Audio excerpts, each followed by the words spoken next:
Stéphane Soumier réveille la planète éco. Good Morning Business. Vous savez, je vis ma revanche ce matin, Philippe Perrard. Bonjour Philippe Perrard. Bonjour. Je vis ma revanche d'intervieweur. Parce que avant vous, là, tout à l'heure, c'était Éric Denoyer qui était là, ancien patron de SFR, 11 milliards d'euros de chiffre d'affaires, langue de bois, mais alors dans le sapin le plus pur. Mais maintenant, il est start-upper, entrepreneur, absolument génial, formidable interview. Et là, j'ai Philippe Perrard, ancien patron d'Atoll. Bah, mais comment ça, la guerre des lunettes? Mais ne parlez pas de guerre des lunettes. Mais non, ça n'existe pas. Et maintenant, j'ai un start-upper formidable qui prend des selfies partout dans le studio, qui est souriant. C'est une belle vie que d'être start-upper après avoir dirigé Atoll. C'est quoi le chiffre d'affaires d'Atoll? C'était 400 millions à l'époque où j'étais. Après avoir dirigé une grosse ETI quand même. C'est reposant ou c'est enthousiasmant ou c'est au contraire plus stressant que d'être entrepreneur, totalement entrepreneur, Philippe? Alors stressant bien sûr, mais bon, quand on est entrepreneur, on a toujours une petite notion de stress, mais c'est fabuleusement enthousiasmant et euphorisant. Ouais, c'est ça. On rencontre des gens fabuleux, notamment pour ce qui me concerne maintenant dans la high-tech.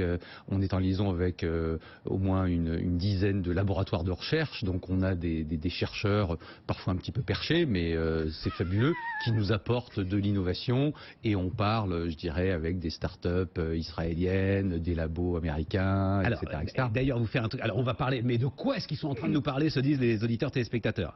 Des lunettes. Mais la conviction de Philippe Perrard, c'est que toutes nos lunettes seront connectées. Tout à fait. Voilà. Elles seront connectées et intelligentes. Et vous faites un truc que j'ai encore jamais vu dans les startups. J'ai vu beaucoup de levées de fonds et des chiffres de levée de fonds.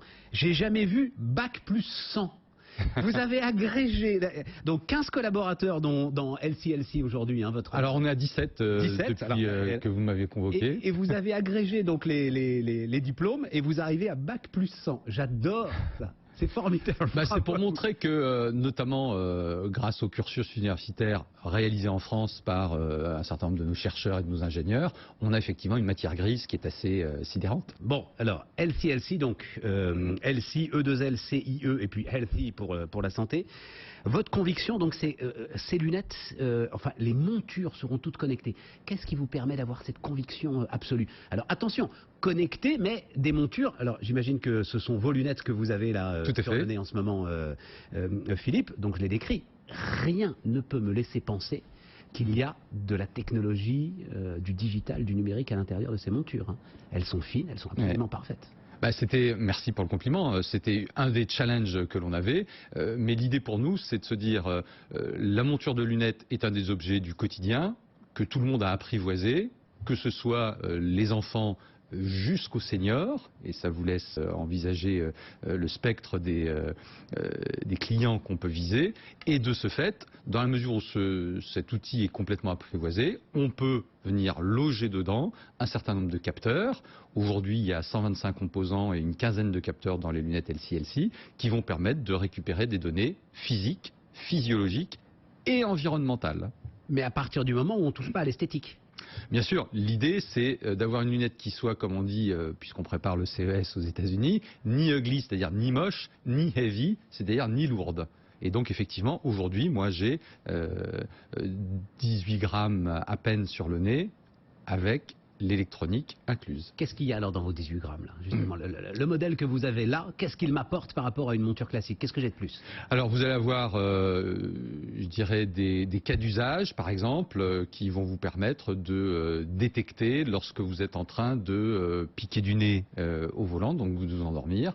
Et là, on va pouvoir biper et faire éclairer des LED qui permettront de dire attention Stéphane, tu t'endors. Soit... Il y a quoi? Il y a un capteur de mouvement en fait Alors il y a effectivement une centrale inertielle qui va permettre de récupérer les microchutes de tête, et il y a aussi et surtout des capteurs infrarouges qui vont permettre de comptabiliser les battements de paupières. Et parce qu'avant de s'endormir, on bat en fait des paupières. On a une accélération des battements de paupières, et la durée de fermeture de la paupière est plus longue que dans un état éveillé. Et cette, comment vous dites, centrale inertielle, oui. Elle est capable aussi, vous insistez, alors là c'est les seniors, la Silver Economy, tout à fait. De détecter les chutes aussi. Alors on va pouvoir détecter non seulement les chutes, mais ça je dirais que c'est la partie la plus simple, même si elle est très complexe, mais surtout prévenir la chute. C'est-à-dire qu'on va pouvoir se dire que la tante Ellie, qui jusqu'à présent se levait et s'asseyait correctement, allait jusqu'à sa salle de bain et revenait jusqu'à sa chambre d'une façon correcte, eh bien, cette fois-ci, elle commence à tituber un petit peu. Et donc, l'idée, c'est de prévenir avant même qu'elle ne tombe. Alors j'ai reçu un autre start-upper qui met les mêmes fonctionnalités mais dans les semelles.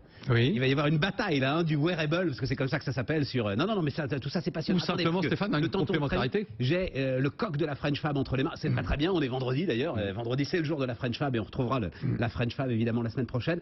Vous avez vous aussi le coq de la French Fab là sur vos habits. Et pourquoi? C'est-à-dire que vous voulez fabriquer en France. Oui. Alors on sait que Atoll a été précurseur, militant et précurseur de relocalisation de la fabrication de montures. Pourquoi est-ce que c'est important pour vous? Pour moi, c'est primordial de montrer que non seulement il y a l'intelligence, et on l'a vu avec le Bac plus 100 de l'équipe actuelle, mais aussi qu'on va fabriquer en France avec le groupe Plastil Loire d'un côté et le groupe Astil Flash de l'autre, qui vont nous permettre de monter ce projet 100% français. Et l'idée, c'est quoi? C'est d'ensuite avoir des brevets, des licences et de signer des partenariats avec les grands fabricants de montures? Alors avec les grands fabricants de montures, éventuellement avec des équipementiers automobiles, vous en recevez un dans quelques instants, de façon à ce que la lunette participe justement à cette éclosion numérique, puisque la lunette étant portée en permanence par, je dirais, celui qui va être conducteur, qui va être etc. D'accord, mais parce que c'est passionnant, vous dites, toutes les montures seront connectées. Il y en a combien des montures en circulation? Je crois que c'est la moitié de la population mondiale. Un peu plus. Ah oui, tout à fait. 3,5 milliards de montures. Tout à fait. Et on va jusqu'à 7 milliards avec des verres teintés solaires. Mais vous n'allez pas les fabriquer vous-même, c'est-à-dire que... Non. Voilà, c'est ça. Donc pour l'instant, on fabrique notre première collection qui va être diffusée chez le premier distributeur français qui est Optique 2000 à partir du mois d'avril. Et puis ensuite, effectivement, on est ouvert à toutes les collaborations possibles. On a d'autres faits au-dessus du berceau, comme par exemple le groupe Generali qui a saisi tout de suite en tant qu'assureur et assisteur tout l'intérêt de notre programme. Et c'est Optique 2000, c'est pas Atoll qui va commencer à faire... Écoutez, c'est comme ça, c'est des hasards du business. Bien sûr, c'était l'un de mes concurrents, ils ont pu apprécier certainement la qualité du travail que je faisais, et du coup, ils se sont dit, c'est un garçon sérieux, on y va. LC, donc qui sera aussi à Las Vegas. Philippe Perrard, qui est venu nous voir ce matin sur BFM Business.